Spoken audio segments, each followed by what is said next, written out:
Aujourd'hui, j'ai le plaisir d'avoir à mon studio Lynn Bolduc. Bonjour Lynn, ça va bien? Bonjour Suzy, ça va super bien. Alors, avec le beau sourire, ce que j'ai vu sur ton site Internet, Lynn est coach, conférencière, auteure, tu as écrit 7 livres. Mais ce que j'ai retenu, la plus grande chose que j'ai retenue, c'est la joie de vivre et ce que les gens disent que tu dégages aussi de ça. Donc, je voulais en apprendre plus sur ton parcours parce que c'est quand même un grand parcours. Tu as plus de 2000 conférences et formations. Tu fais des formations dans le domaine du développement personnel. On va commencer par le début. Pourquoi tu es partie dans cette ligne-là? Parce qu'après ma barre, j'ai vu que tu avais été en diététique. Oui, tout à fait. Chaque personne, je pense qu'on est un grand livre d'histoire et si on fait un tel métier, souvent par autant de passion comme c'est mon cas, bien, souvent c'est basé sur notre parcours. En tout cas, dans mon cas, c'est effectivement ce que tu mentionnes. Et oui, tu parles de joie de vivre, mais je veux juste faire un petit parallèle en ce sens que c'est merveilleux la joie, le plaisir et tout ça. Mais dans le travail que je fais, j'amène souvent les gens à réaliser qu'est-ce qui fait aussi que je vais perdre cette essence-là dans mon quotidien. On me demande souvent pour des conférences dans les entreprises pour prévenir l'épuisement, la détresse psychologique, mobiliser les gens, avoir une meilleure communication. Mais la joie de vivre se perd des fois dans le quotidien et on a des petits trucs qu'on peut développer. Mais pour en revenir à mon parcours, oui, moi j'étais avec un parcours qui est anodin en apparence, mais quand on le vit, des fois, c'est pas comme ça que ça se passe. Alors, j'étais une enfant très timide, allée jusqu'à 17-18 ans. Et puis, j'ai vécu beaucoup d'intimidation à l'école secondaire, beaucoup de harcèlement psychologique, ce qui fait que j'avais pris beaucoup de poids en peu de temps. Je faisais des crises de panique, d'angoisse, d'hyperventilation, d'agoraphobie. J'avais des douleurs physiques importantes et que les médecins n'arrivaient pas à trouver c'était quoi. Et j'ai eu un choc nerveux suite à un accident de ferme parce que je vivais à la campagne, et tout ça. Et puis, ça l'a amplifié tous ces symptômes-là que j'avais. Et à l'hospitalisation, parce que le lendemain de l'accident, on est allé à l'hôpital, mais les médecins ont dit « t'as rien de cassé », donc le choc nerveux n'avait pas été vu. Mais j'ai quand même été hospitalisée 2-3 mois peut-être après. Et pendant 8 jours, les médecins m'ont passé tous les diagnostics, là, possibles, impossibles, tous les tests. Et puis, on m'a dit au bout de 8 jours « c'est merveilleux, tu n'as absolument rien ». J'étais dans un état de détresse émotionnelle, physique et psychique majeur et je me suis dit, OK, c'est bien, on me dit que j'ai rien. C'est une bonne nouvelle, il n'y a pas de grave maladie. Mais dans l'état où je suis, j'ai 16-17 ans. Si nos meilleurs médecins ne le trouvent pas, qui va le trouver? Alors, c'était une longue démarche et à l'âge de 29 ans, ça faisait une quinzaine d'années que je vivais avec un état de mal-être profond. C'était pas juste du négatif, il y avait quand même des belles choses. J'ai eu mes enfants, et plein de belles choses. Mais je me suis effondrée totalement à cet âge-là et j'ai été pendant 6 mois en arrêt de travail et 4 ans à faire des formations en lien avec la santé mentale, la santé physique, tout l'aspect global de la santé. Et je voulais comprendre comment ça fonctionne un être humain, c'est quoi toute cette mécanique-là à l'intérieur qui fait qu'on en arrive à vivre autant de mal-être. Et au bout de ces 4 années-là, je me suis posé une grande question, et c'est là que ma vie s'est transformée encore plus. Je me suis dit, avec la joie que je ressens, avec ce dynamisme renouvelé-là, si l'argent n'existait aucunement dans le monde, qu'est-ce que je ferais? Et ça fait 20 ans que je m'amuse. C'est le fun, j'aime ça. J'aime ce que je fais profondément, vraiment beaucoup. Alors, moi, ce que j'ai vu au niveau de tes livres, là, le premier qui m'a interpellée, c'est les messages de l'ego. Donc, j'imagine que tu en as appris à ce niveau-là.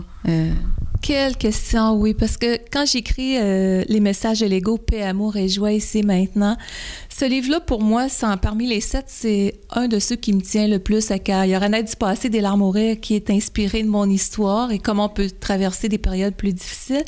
Mais quand on parle des messages de l'ego, j'étais une personne qui avait très peu confiance en elle. L'estime de moi, c'était quelque chose qui était très, très faible. Alors, la manière que mes mécanismes de défense s'opéraient, c'était d'avoir une personnalité très contrôlante et d'avoir un esprit critique, mais pas nécessairement positif. Et je me sentais exister quand j'étais dans la tristesse, quand j'étais dans la souffrance. Si je pleurais, là, je sentais que j'existais. Et mon côté contrôlant me nourrissait négativement à mon insu. Et c'était ma façon de me sentir vive, de sentir que j'étais quelqu'un. Alors, l'ego, c'est une partie de notre personnalité, oui, mais si elle est utilisée d'une façon négative, entre guillemets, bien, on s'y perd à travers de ça. Et je compare ça un peu aussi, tout l'aspect personnalité, c'est comme des masques qu'on s'accumule inconsciemment au fil des années. Ça fait partie de notre identité. Ça fait partie de notre identité et je compare ça un peu à des poupées russes. On vit au monde un beau petit bébé tout neuf, mais là, il commence à arriver avec des peurs, des insécurités, des frustrations et tout ça. L'oignon aussi. L'oignon. C'est toutes des pelures, c'est comme des couches qui s'ajoutent au fil des années. On en arrive à l'âge adulte, on tente d'avancer, on tente de fonctionner, mais on est avec un grand sac à dos qui est rempli des croyances puis des pensées de papa, maman, de nos éducateurs, et chacun a fait du mieux qu'il pouvait avec leurs ressources. Mais moi, je suis quoi dans ça, avec ce corps de souffrance-là, cet égo-là qui a voulu survivre et qui est dans le contrôle, qui a besoin d'avoir raison, je m'y perds. J'y perds mon authenticité, j'y perds ma joie. Alors, toutes ces expériences-là que je traduis à travers le livre, que j'amène les gens à revenir dans l'instant présent et à détecter comment je peux me dégager de ça le plus possible pour revenir dans ma pleine authenticité, m'observer, agir et réagir au lieu d'avoir un besoin insatiable d'être aimé, mais au nom de qui, de quoi. Alors, si je suis bien avec moi, c'est une notion que je ne développerai pas parce qu'on en entend beaucoup parler, mais je vais être beaucoup plus facilement fonctionnelle dans mon quotidien. J'ai le goût de partager une petite anecdote. J'ai reçu en consultation privée, il y a quelques mois, une dame de Lac-Mégantic qui a exempté la mort à 30 secondes près. Et elle a perdu 7 de ses amis dans l'incendie, y compris sa meilleure amie.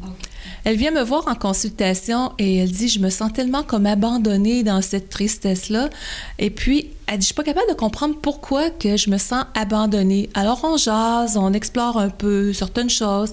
Et tout à coup, en jasant, elle en arrive à réaliser « Oh ben, elle dit « Mes parents, ils faisaient du mieux qu'ils pouvaient, mais je me suis jamais sentie caressée, les je t'aime, ce n'était pas présent. » Elle dit, toute ma vie, j'ai senti que je vivais comme un abandon.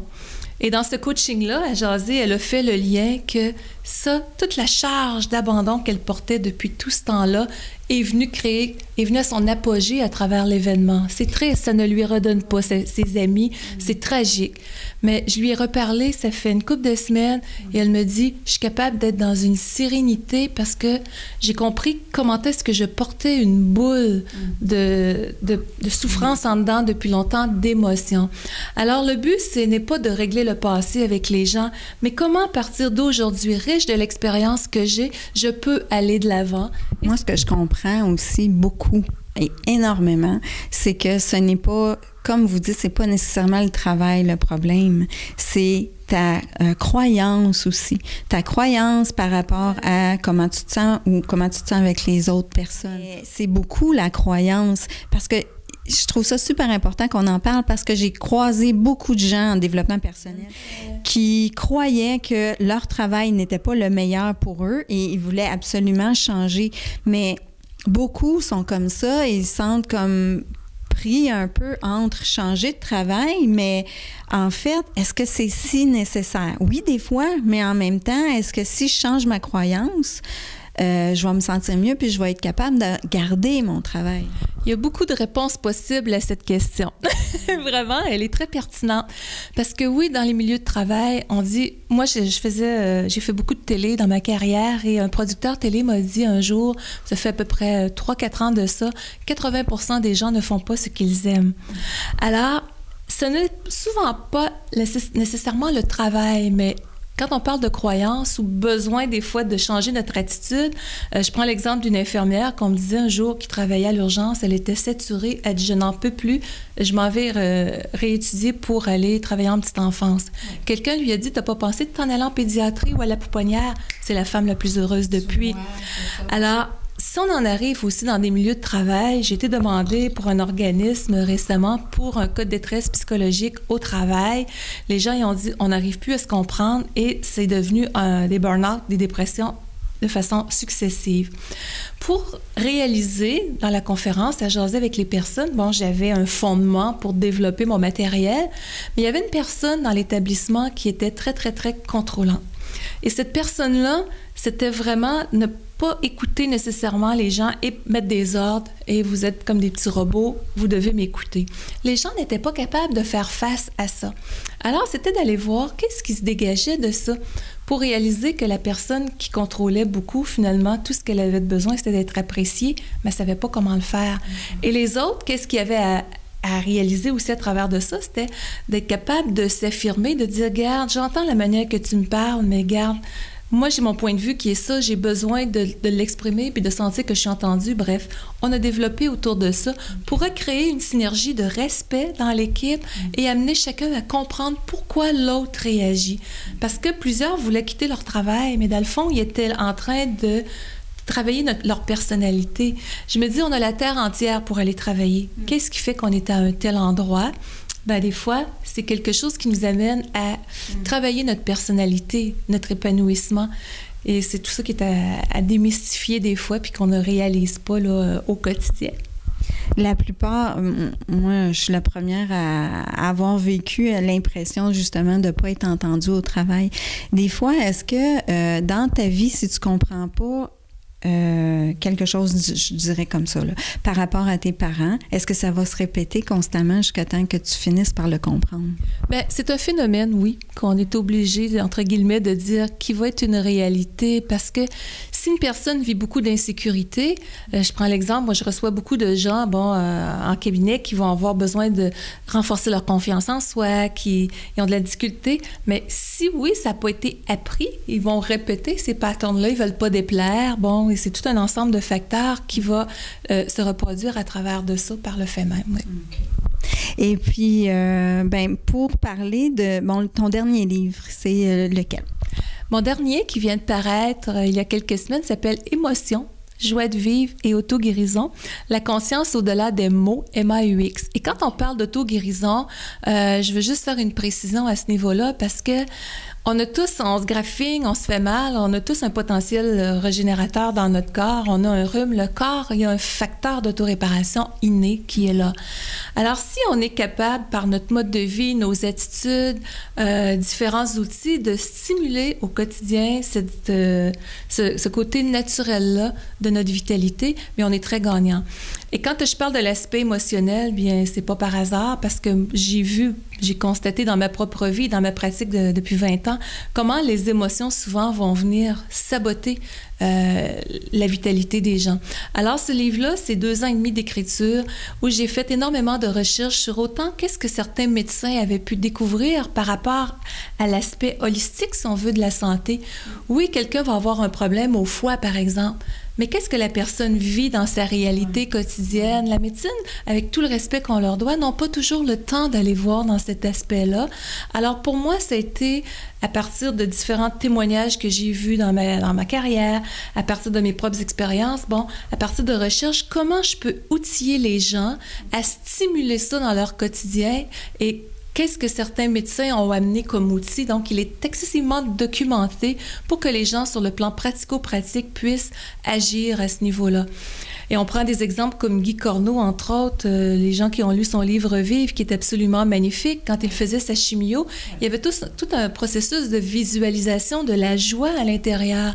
Et pour moi, cette joie-là, quand on mentionnait tantôt, oui, la joie, le rire, c'est important, le plaisir, mais qu'est-ce qui fait que je l'ai pu? Bien, j'ai appris à me réapproprier cet état-là. Et dans le livre, c'est comme ça que j'amène les gens à... Oui, c'est certain que si la personne, elle est affaiblie par rapport à un cancer, on peut comprendre que des fois, la pulsion de se remettre en joie n'est pas évidente. Mais c'est pour ça que, sur le site Internet, entre autres, j'ai créé différentes ressources audio et plus le livre en plus pour aider les gens à se remettre dans un état de joie le plus possible, parce qu'elle aide à stimuler le système immunitaire aussi, comme le rire d'ailleurs. Alors pour moi, cette dimension-là, à travers ce livre-là, c'était vraiment un élan du cœur que j'ai voulu partager avec les gens pour que chacun puisse toucher à cette joie-là davantage et maximiser son potentiel de santé. Et même si une une personne passe une période plus difficile sur le plan de la santé, que ce soit émotionnel ou physique, bien, de toujours garder cet espoir-là puis être capable de se donner un nouveau souffle, c'est un livre de soutien vraiment que j'ai voulu amener aux gens. Donc, auto-guérison, pas besoin d'être malade pour aller toucher à cet aspect-là. C'est de l'entretien au quotidien et notre véhicule, c'est ce qu'on a de plus important. Une dernière petite chose avant la prochaine question, hein? C'est ça, interviewer des conférenciers, conférencières. On pèse sur le piton et la machine est partie. Moi, j'aime ça parce que c'est pas de trouble pour moi. Moi, je fais juste là pour écouter. Parce que la joie, c'est un état comparativement au plaisir. Le plaisir, c'est le plaisir d'être entre amis, de jaser avec les gens. Mais la joie, c'est un état qu'on se crée à l'intérieur. Je taquine les gens des fois. J'ai dit, si vous vous regardez dans le miroir et que vous trouvez un certain matin, vous commencez à ressembler à votre photo passeport, posez-vous des questions. Il est temps de revoir nos positions. Alors, juste de réaliser au quotidien, est-ce que je suis en train de me créer de la joie ou de la souffrance en ce moment? Est-ce que je suis en train de faire quelque chose qui m'amène dans un état de légèreté où je rame à contre-courant? Donc, s'observer, agir, réagir, se stimuler ce sourire intérieur-là, se visualiser comme avec le sourire dans chaque cellule, une belle énergie qui circule, ce n'est pas de l'utopie. C'est de voir cette vie-là circuler en soi. Hey, je suis la personne la plus importante au monde et il n'y a pas d'ego là-dedans. C'est vraiment de se réapproprier sa pleine authenticité. Et puis, ce qui m'intéresse aussi beaucoup là-dedans, c'est que à travers le cheminement, puis le bien-être, puis la joie, je sens qu'il y a un côté de moi qui veut aller encore plus profond au niveau de l'ouverture par rapport à mon essence, la spiritualité. Et je sens que c'est un cheminement qui s'en va vers ça à force d'être bien à l'intérieur. Toi, qu'est-ce que tu en penses? C'est exactement comme ça. Oui, parce que la spiritualité, si je n'avais pas eu ce côté profondeur, connexion à quelque chose de plus grand en dedans de moi, je me pose la question si j'aurais passé à travers parce que le médecin m'avait dit un petit jour, je suis pas sûre que tu vas passer à travers. Et je me suis connectée tellement fort, je regardais l'harmonie des saisons, la beauté des petits oiseaux dans la forêt. Il fallait que je revienne au moment présent dans cette profondeur-là, cette sensibilité-là pour me réapproprier vraiment qui j'étais au lieu d'être quelqu'un qui voulait toujours plaire aux autres et se dépersonnaliser. Alors oui, la spiritualité fait partie de ma vie. Ça n'a rien à voir avec la religion, mais c'est d'être capable d'être en contact avec qu'est-ce qu'il y a de plus grand dans nous sans penser être vulnérable. Et un de mes prochains livres, je suis en train d'écrire un livre justement qui touche l'art de se réconcilier avec le féminin en dedans de soi.